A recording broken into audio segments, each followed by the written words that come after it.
To the meek and to the defenseless, I pledge my strength.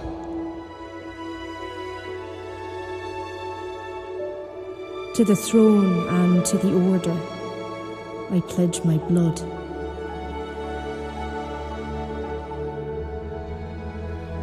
To the creatures of the first song, I pledge my service.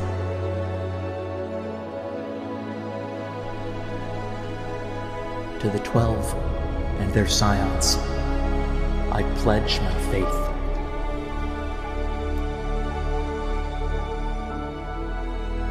And to my dragon, I pledge my heart.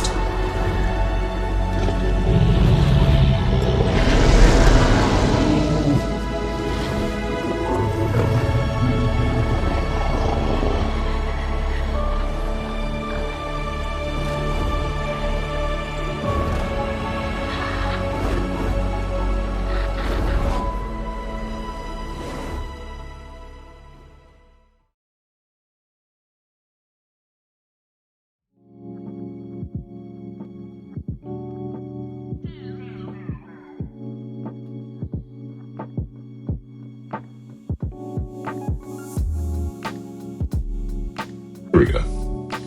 Hello, everybody. Let me turn this down a little bit. I'm not using my fancy microphone today. I'm using my AirPods. Oh, and I'm on the wrong thing. Sorry, I'm having a slow morning, y'all.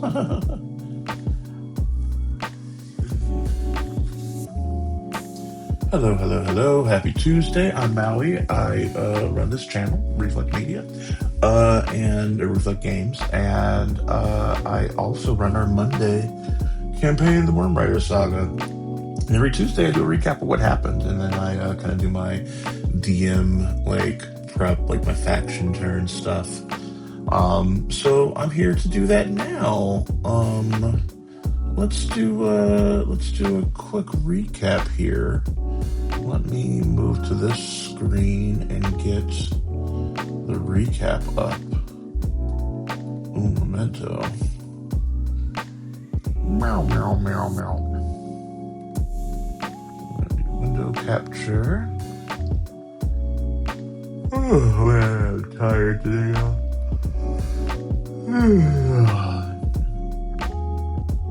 Why is this not working? Okay, I have to fix the transform apparently.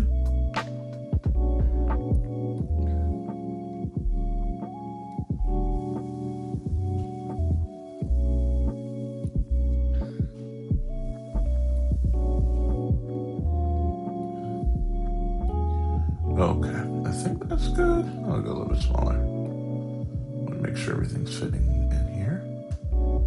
Okay, there we go. Okay, let's see what we got here. So yesterday was a really fun session. I was really happy with it. I really liked my NPCs last session, and my players were just delightful. We had a lot of really good twists and turns. So let's go over what happened. So during First Watch, Sylvain met the spirit of the forest and learned of the blight that has been affecting the Arborean Forest, which is the name of the forest that we're currently in, hence the shrine to Arboreus. In here, this forest has been named after the god of nature. Or rather, the god of trees and earth. On Second Watch, Liam got to play with some Pabara, which are these little small stone creatures. They're pretty harmless, but they pop up all the time. They're kind of all over Averine. During Third Watch, Zoc chatted with his dragon for a little bit and was wondering why his parents sent an amulet of Sacrament to him as a graduation present. His dragon offers to eat them when he grows up, but jokingly. In the morning, Twyla made a lovely apple breakfast. That afternoon, they find themselves attacked by the possessed corpse of a long dead knight of the woods by the name of Kryn. Um, it was a pretty rough battle. They managed to scrape through it, but they got beat up pretty bad. Luckily, they were escorting a cleric with them, and I gave the cleric a once per encounter heal, and they happened to roll double sixes on the heal, so they got healed for quite a bit, and kind of got re-energized there. But Twyla got the dying condition in this fight, so it was a pretty rough fight for them. Probably, easily their roughest fight as of yet. After besting the dead knight, they make their way to the town of Skyhare. Oh no, actually before that, they did funeral rites on the body, and then they looted the body and found some gold and a letter mentioning some military movements in the area. And as the knight died for a second time, he kind of came back to his senses for a split second, and said, "Beware Dracon," who is his commanding officer. After that, they make their way to the town of Skyhara, and Liam goes to the inn and books a room. Asks the innkeeper, Marla Homebrew, which is from the Nimble book, from one of the Nimble books, and I just love that. Marla Homebrew is a hilarious name, so I just kept it as is. Asked her how long the blight has been around. She says it's been in the forest for months. And then he also asked about Pax Dracon Valdurin, and she sighs and says he and his knights died about 50 years ago, and there's a statue on the outskirts of town dedicated to Dracon Valdurin and the knights who died in this battle of Skyhara. Cleric Udea finally gets dropped off at the Abbey and parts ways, pays the rest of the money. And because they bonded so much the night before, she actually asked Suavai out. Suavai explains to her that she's engaged, but she really likes her and they love to be friends. They part on good terms. Twyla goes to the local Urbis Opus branch to write a message to her mother. Neither did she nor the analyst on duty know exactly where her mother has been dispatched to, but she writes it anyway. They're going to send it to the main office, and then hopefully the main office can route it to wherever she is currently stationed. She wrote it specifically in their private language. They have a little private language between mother and daughter, and wrote it also in Infernal just to be safe. So double-coded. And asked for any information about the mysterious partial metal man.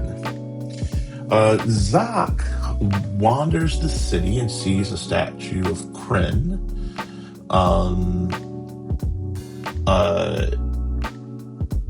No, I take that back. Sees a statue of Dracon. This is miswritten. Sees a statue of Dracon and a plaque to Dracon and his knights who saved Skyhara decades ago.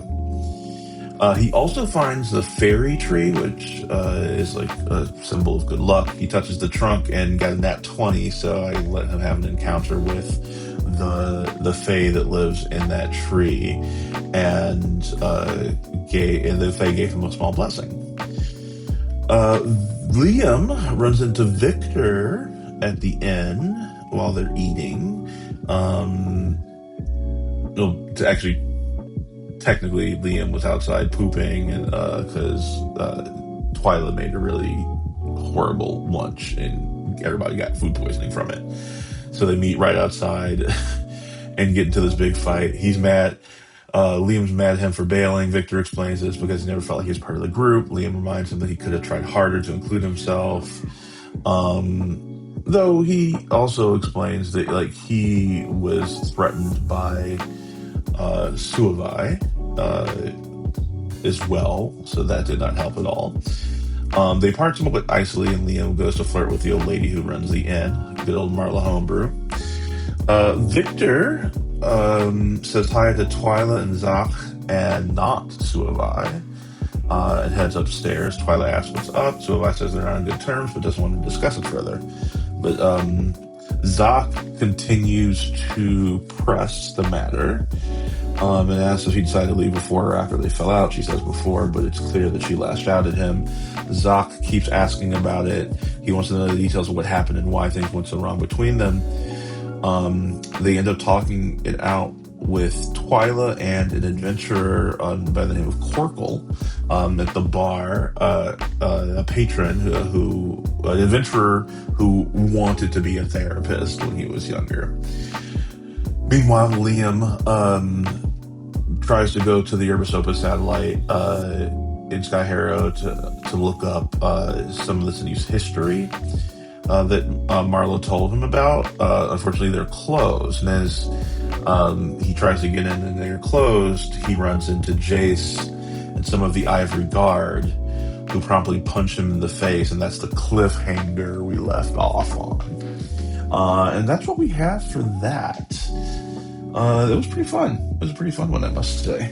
A lot happened there. So now that we've kind of gone through that, I need to do my faction turn. So let me pull up the writer DM screen and go to my faction turn. Okay. Alrighty. Got that up. Let me switch screens here. Sorry, I got a bit of a headache today, so I feel like I'm like a step slow today, so forgive me. I wonder if I can actually add this in as a browser. Interesting. I'll figure that out another time. For now, let's do... we want Google Sheets. There we go. Okay. So, here's what we have so far.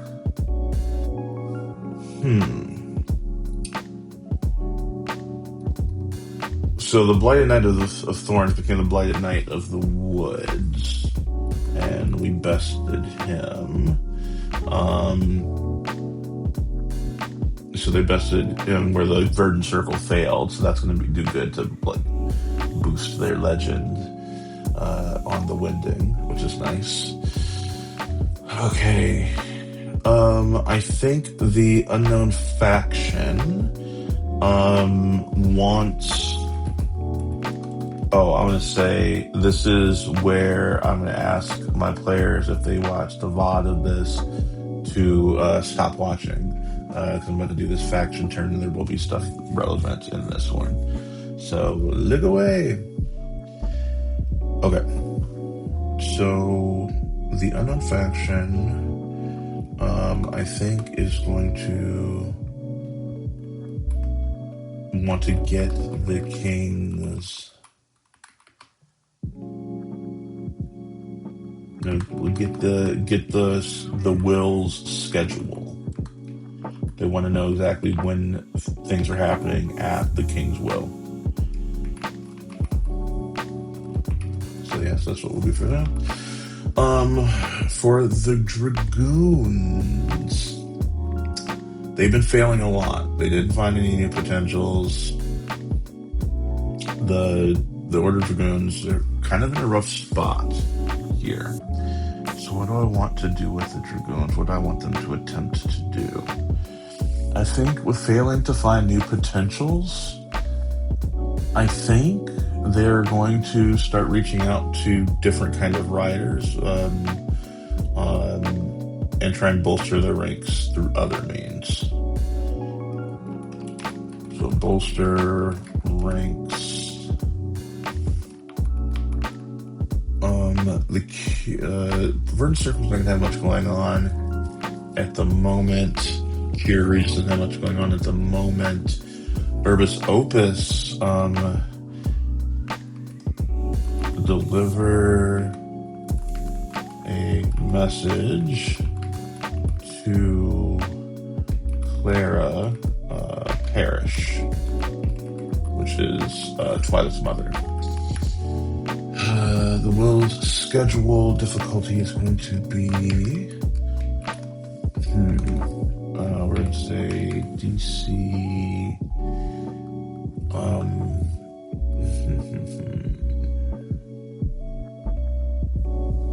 Say DC.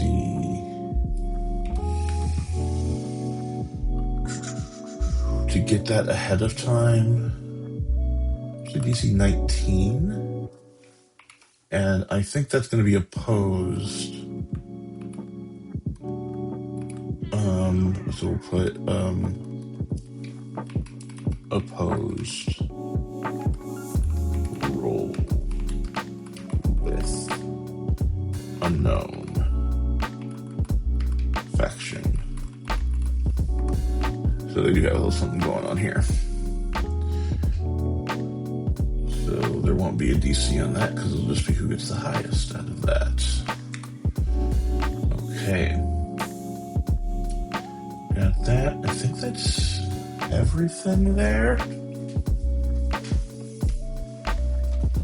Let's grab some dice. Ooh, I should show this off. I received for my birthday was a few days ago, and for my birthday, I received this dice bag. Let me go to my other screen here. This dice bag from my dear friend Zach. And what is really cool about it is that it has my channel logo on it and reflect on the other side. And I absolutely love it. Okay. We're going to use the chonk today. We're going to use the big boy for these rolls. Hello, LJ. We are in the faction turn, so I'm going to ask you. Unfortunately, I want you to stay, but you know what? Maybe it's okay. Let me look at what I have here. Hold on, LJ. You know what? I think you can stay. I think it's actually okay to stay. I think it's okay to stay. I'm looking at the quests. I don't think there's anything too crazy here. So yeah, I'm going to say you can stay. Come hang out with us. I'll do this so you can't see last week's quests. Okay, so I know you won't metagame. I just need to make sure there's nothing that was gonna really give something away here. I think you're fine. Okay, so first, opposed roll between the unknown faction and the Curia Regis. The Curia Regis wants to protect the schedule for the King's Will, and the unknown faction wants to know what the schedule is going to be. So we're going to do an opposed roll. The chonk is going to be the unknown faction, and the Curia Regis will be this purple dragon dice that I have here. Both of them, I believe, are going to have advantage on this roll. Unknown faction is using clandestine, and they have advantage on that, and the Curia Regis will also be using clandestine. No, you know what? I think they're actually going to use wealth. I think they're going to pay very good money to have people keep their mouths shut. So it's a +5 for the Curia Regis, and they have advantage, and a +3 for the unknown faction, and they also have advantage. So we shall see. Okay, on the first roll, the high roll was 11. On their part, that's a total of 16. So far, the Curia Regis is winning. So 16 is the high for them. And it's a 14 on their other one, 11. So the unknown faction fails this. So they are not able to get the schedule for the will. And that's a yes for them. Okay, cool. The Lambonic Order Dragoons have not done a good job in recruiting. They need to figure out other ways to bolster ranks because Dragon Riders are under attack. They're going to start... I know, they've been on a win streak, which has been good for them and good for the larger story of the game. But it's nice to see them actually lose something for once. The Lambonic Order Dragoons, they're needing to bolster their ranks through other means. I think they're going to start recruiting some riders other than Dragon Riders to bolster some ranks in some key areas. Here, we're going to say that the DC for this is going to be... I don't think it's going to be super high. It's not because you're here, you goofball. I love you. bolstering the ranks, trying to get more people. Let's say DC 15. And there's a lot of stuff happening right now in the Northlands.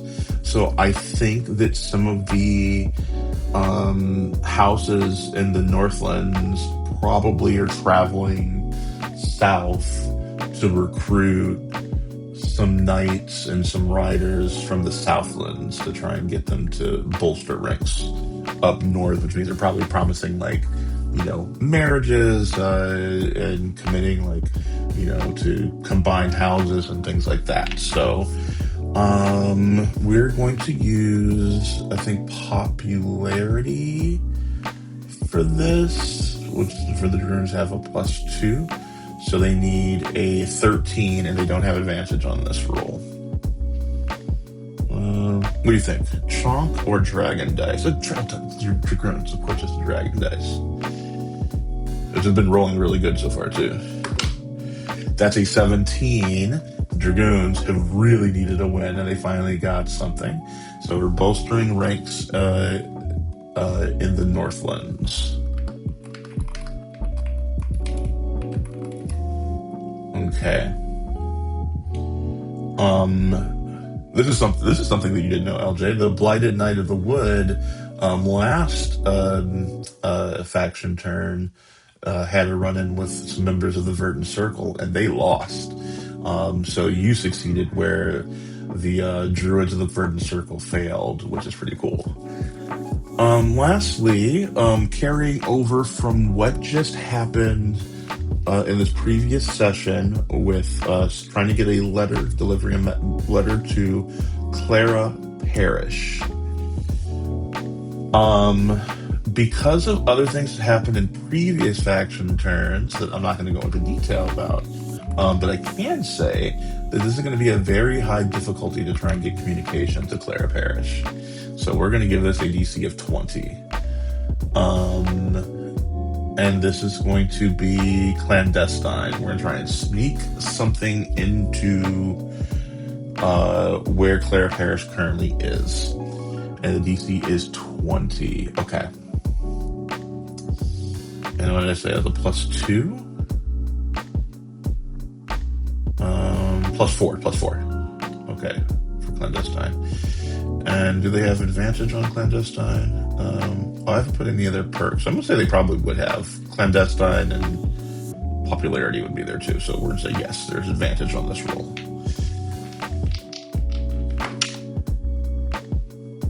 And unfortunately, even with advantage, that is still a failure.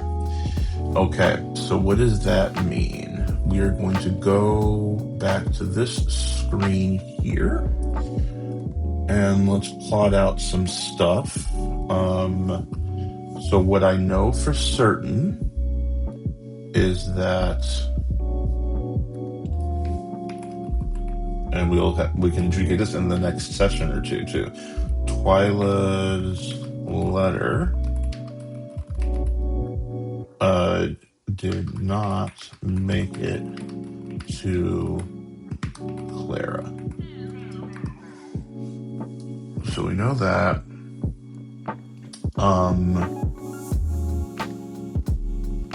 The Curia Regis is aware that someone attempted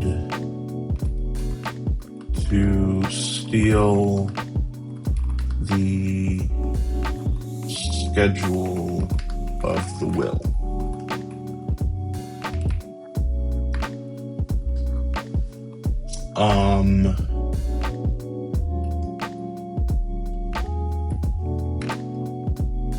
A regimen of, let's call it, Thunderbird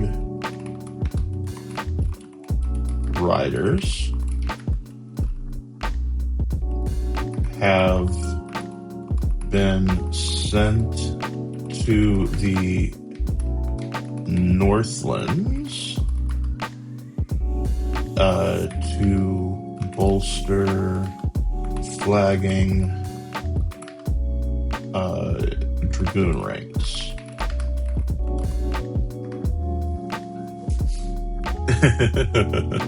In another world, he could have connected to one, for sure. So Regiment Thunderbird Riders have been sent to the Northlands to bolster flagging dragoon ranks. We're also going to say, let me look at some houses.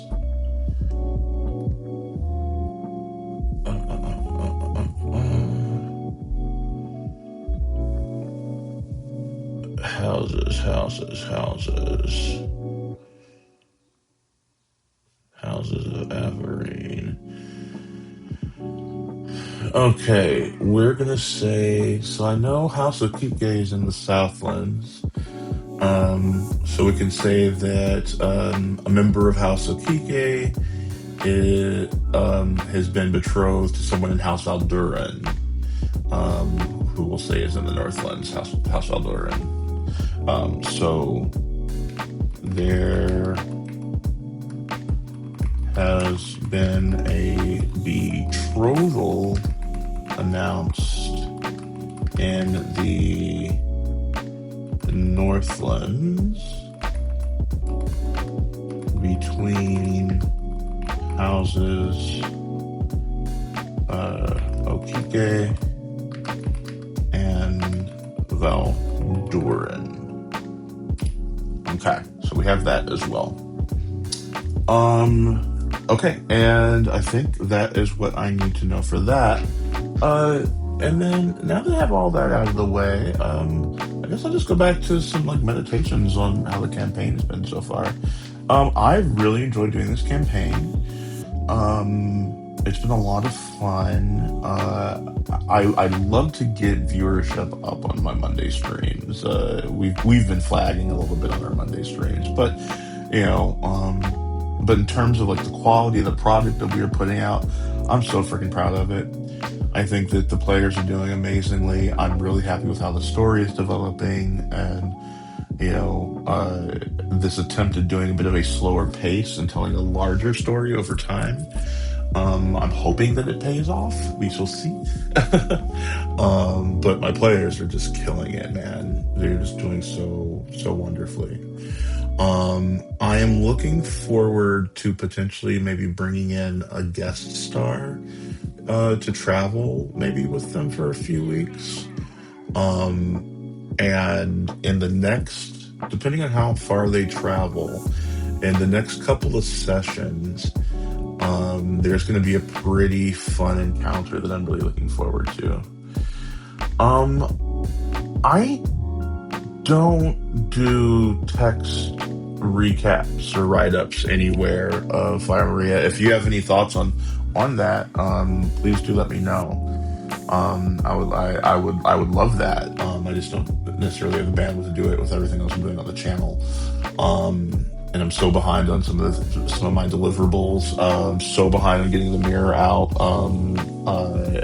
It's going to be double sized, so that's going to be the upshot on that for this first issue. But I really need to get it out like sooner rather than later. In fact, once I'm done with this, that's what I'll be working on.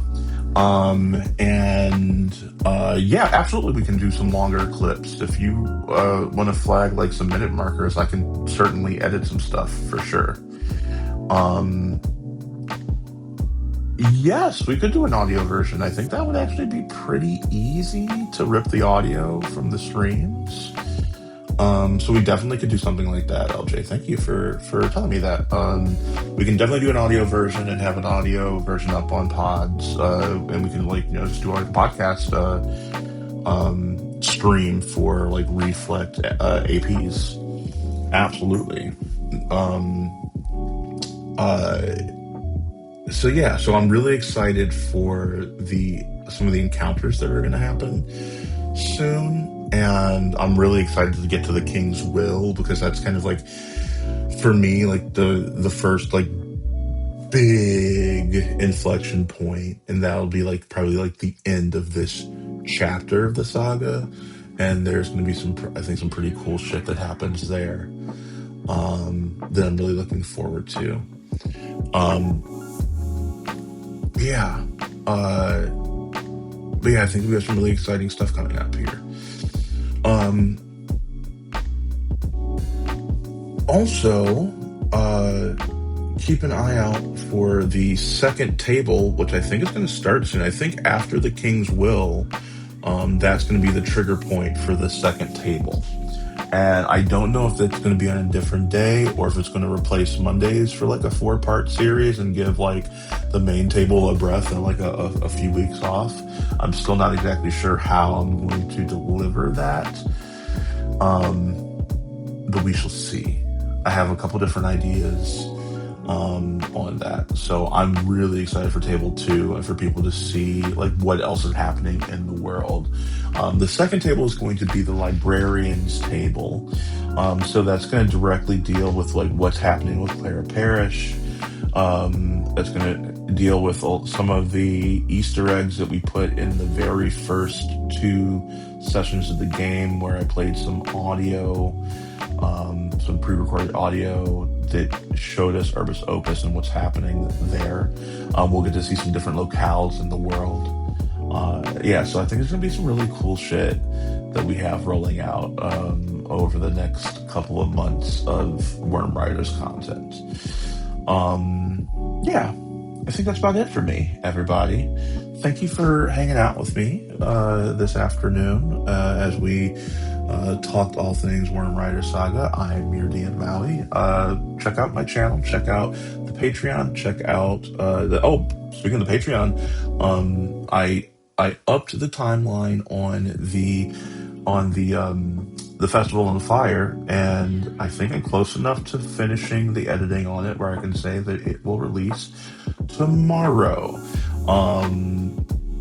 The first session of that will release tomorrow. I might just drop both of them tomorrow to my patrons.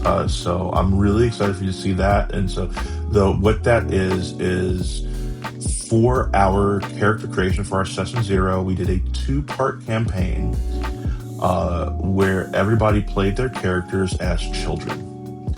And I was really happy with how it went and the connection. So if you were like wondering what the fuck is the beef between Victor and Suavai, that all originates there. So you get to see them all as children, and I think that you see everybody in very different places, but I think it's easy to see how they went from where they were then to where they are now because of the crucible they went through the night of the Harvest Festival. So be sure to check that out. All right, that's it for me. If you want to hang out with me after I go offline here, I will be in my Discord in my co-working room, and I'd love to hang out with you and hear how your day is going, what you're doing. We have an amazing community in our Discord, just a lot of really awesome humans. We're planning our first meetup. It's going to be awesome. Tons of stuff going on. So thank you. Much love. Be easy. Peace.